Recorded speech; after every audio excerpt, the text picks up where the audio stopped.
அங்க இருக்கக்கூடிய எதிர்க்கட்சி தலைவர் ஏதாவது சொல்லுவாரு எலெக்ஷன் போது. ஆகவே இது ஏற்றுக்கொள்ளக்கூடியது அல்ல.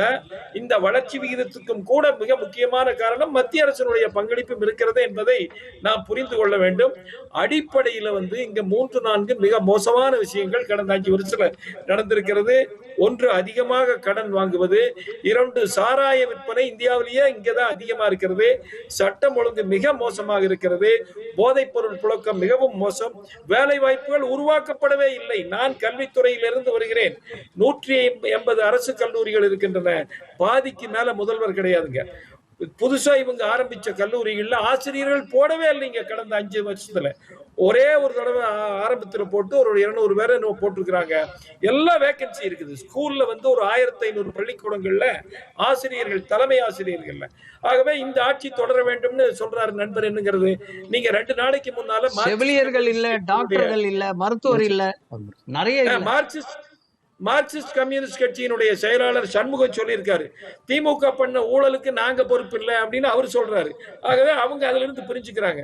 நீங்க இன்னைக்கு வரைக்கும் இந்த கூட்டணியில ஒரு பிரச்சாரம் எல்லாரும் சேர்ந்து போட்டிருக்கிறாங்களா? நாங்க 3 பிரச்சாரத்தை எல்லா கூட்டணி கட்சிகளும் முடிச்சிட்டோம். ஒரு தடவை ராகுல் காந்தி பேசியிருக்காரா? இன்னைக்கு வரைக்கும் இந்த கூட்டணிக்கு வந்ததுக்கு அப்புறம் ராகுல் காந்தி இதை பாராட்டி ஒரு ட்வீட்டும் கூட போடலீங்க.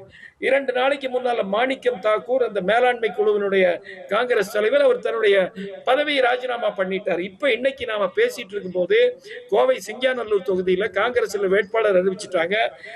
அவரை அந்த பெண் அறிவிச்சதுனால போராட்டம் நடந்து கொண்டிருக்கிறது. அதே காங்கிரஸ்காரர்கள் நடத்திட்டு இருக்கிறாங்க.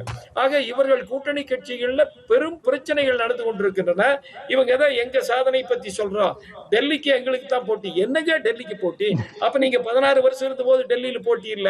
உங்க வீட்டுல இருக்கிறவங்களுக்கு பெரிய பொறுப்பு கொடுத்தாங்கன்னா நீங்க வேணுங்கிற பொறுப்பை வாங்கிட்டு இருப்பீங்க.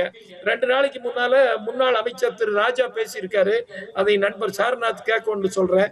அதுல 2G ஊழலை பத்தி எல்லா விஷயங்கள்லாம் சொல்லியிருக்காரு. ஆகவே ஒரு குடும்பத்துக்கான ஆட்சி இங்க நடந்து கொண்டிருக்கிறதுங்க. அதை மறுபடியும் அவருடைய மகனை கொண்டு வருவதற்காக அவங்க பண்றாங்க. அதற்கு துரதிருஷ்டவசமாக விசிக போன்ற கட்சிகள் எல்லாம் துணை போவதுதான் துரதிருஷ்டமாக இருக்கிறது.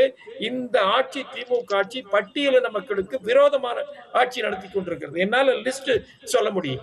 அதை பற்றி வாயே திறக்காம இருக்கிறாங்க விடுதலை சிறுத்தைகள்.